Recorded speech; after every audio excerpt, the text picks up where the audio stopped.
BRS నేత, మాజీ MLA Shankar నాయక్పై police case నమోదైంది.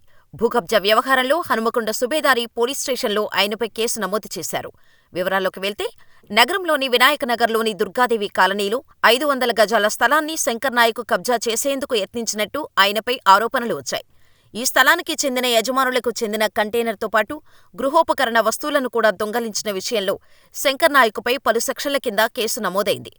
బాధితులపై శంకర్ నాయక్ దాడికి పాల్పడ్డారని, వారి సెల్ఫోన్లు కూడా లాక్కున్నారనే ఆరోపణలు ఉన్నాయి.